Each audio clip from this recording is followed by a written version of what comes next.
The year is 2011. I was but a naive little child, bored with my days, unaware of the bleak grayness that would soon consume my future. My butt happened to be on a date with my grandparents' couch when suddenly, something caught my eye. Skylanders, the amazing new video game where toys come to life. Zook's gotta get through that gate. Blow it up! Wait, he's got the key. Who cares? Blow it up! Zook's in. Now he has to get over that wall. New idea. Blow it up! Now when I look at it, this ad definitely had that classic 2010s annoying orange energy, but hey, when I was a kid, I just had to get that funny little green guy. Now you might be asking, what is Skylanders? Whoa, what is that? Skylanders Spyro's Adventure is a video game developed by Toys for Bob and published by Activision. It was released on October 12, 2011 for various platforms, including the PlayStation 3, Xbox 360, Nintendo Wii, and Nintendo 3DS. The game introduced a unique concept, combining physical toys with virtual gameplay, creating a new genre known as Toys to Life. And now that you know what it's all about, let's explain the history of Skylanders.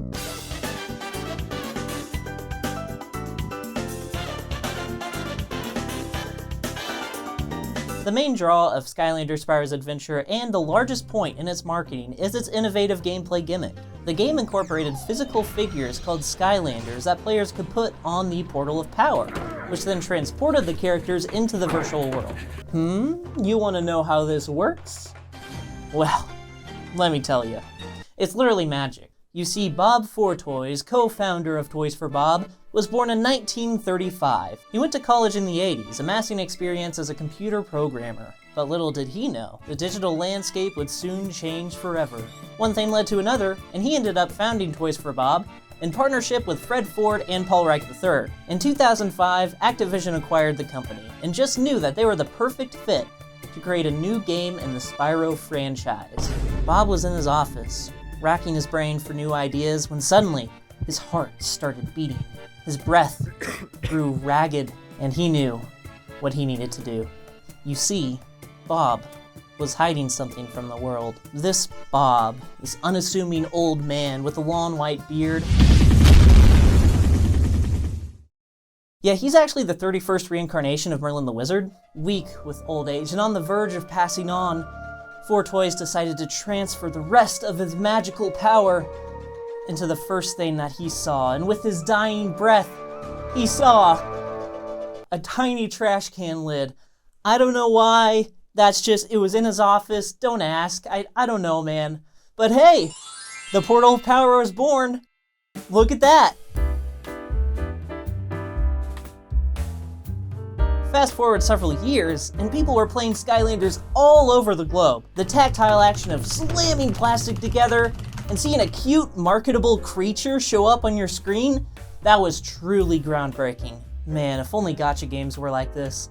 Then the degenerates with 15,000 statues of their waifus could use them for something other than stuffing them inside of a mason jar. Skylanders boasted an impressive roster of playable characters, each with their own unique strengths, weaknesses, and abilities. The game included 32 Skylanders divided into 8 elements, providing players with a wide range of choice and strategy. This impressive lineup of characters encouraged players to trade amongst themselves. Players, referred to in-game as Portal Masters, could also use their Skylanders across gaming platforms, which lets them continue their progress anywhere they go. They embrace the magic of co-op gameplay by letting you take your favorite Funko Pop over to Aunt Linda's house, so whenever you're forced to play with your little cousin, you get to obliterate them in battle mode without feeling any remorse. Spyro's Adventure presented an engaging storyline revolving around Spyro the Dragon and his new friends, all of which battled a little quirky guy, a little quirky dude named Chaos. The world of Skylands has a playful ambiance, one that evokes happiness on anyone that steps foot on the archipelago, until you remember the tragedy. Why are we still here? Just to suffer? But the music's pretty darn groovy too. It makes me want to hit the yoinky sploinky to this one, you know what I mean?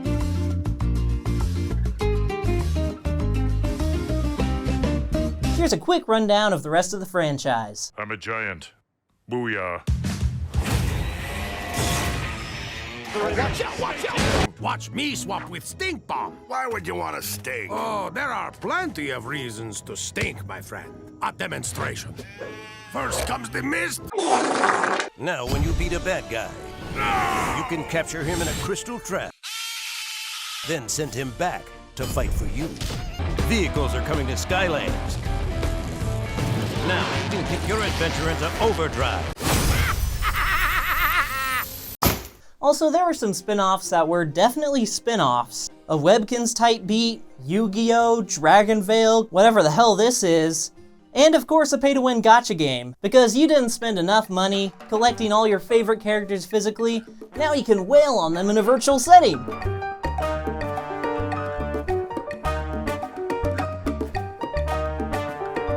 A large criticism surrounding the Skylanders franchise is how much money it costs to build a collection. While the game itself was sold at a pretty standard retail price, players were obviously encouraged to buy as many characters as humanly possible. Collecting all the characters, adventure packs, variants, and the starter pack itself costs a grand total of $378 million. Oh! I know. Okay, it's a lot. MX equal B squared plus 69, whatever, dude. I know my shit. You can trust me on this, okay? So, you may be wondering, doesn't that directly contradict what you said about vibrant cast of characters and different strategies? And you know, being able to play different ways? No, you pea-brained lemming.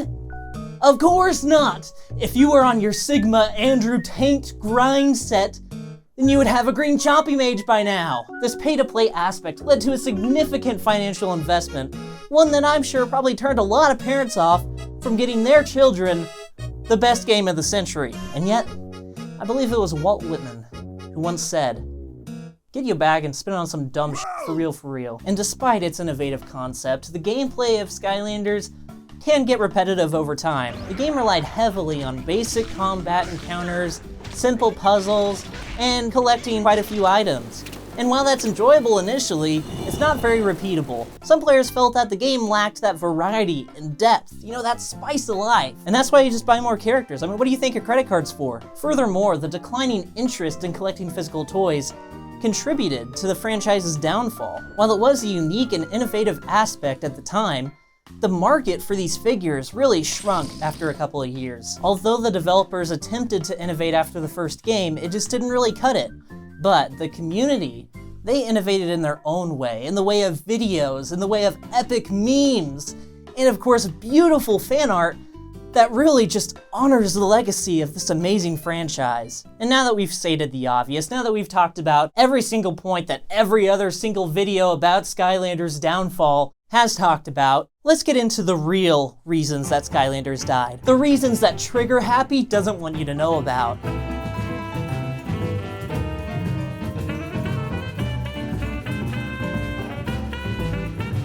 When people talk about oversaturation, they probably go on and on about, Oh, well, competitors made very similar games in a very short amount of time, or, oh, well, bro, you know, the consumers were just, they were overloaded with choice, and, you know, they were to... No, that's not it. Look at this very real in-game screenshot of Skylanders Swap Force. All right, just look at the colors. You can't even see what's happening. It hurts your eyes to look at. All right, just look at it and compare it to Spyro's Adventure. Now that is peak.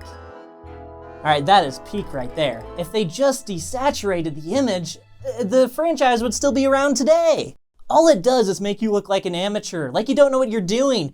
It's like with freaking, like when Instagram filters came out, you put on an Instagram filter and then they drag it up to 100. It's like, no, what are you doing? Why are you doing that?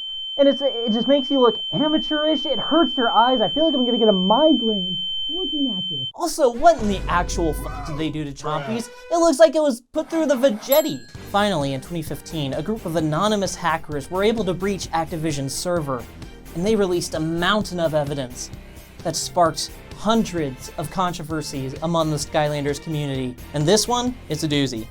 So sit your sweet little honey bun down and strap right in. In one of the leaked emails, Toys for Bob co-founder Fred Ford demanded that Wrecking Ball's splash art look as disgusting as possible for the first game. I mean, how did they mess this one up? He's like the cutest character in the franchise now. Eruptor was accused of sending unsolicited messages to women he didn't match with on Tinder, citing that he was just too hot to ignore. I don't know. It's a little misogynistic, man. I don't know about that one. Camo was actually arrested for illegal possession and distribution of marijuana in the state of Ohio. In 2002, a drill sergeant ordered unauthorized actions within the US military that directly violate the Geneva Convention. After a law investigation, it was revealed that mild-mannered Hugo committed a series of violent crimes against sheep, injuring 9 and murdering the victims, Joshua Fleece, David Shears, and Sean. He also orchestrated the murder of Queen Elizabeth II. That one's unrelated. Now the moment we've all been waiting for. The final nail in the coffin of the Skylanders franchise. Gilgrunt didn't get a repose in Imaginators. Oh! A new day is dawning. You're more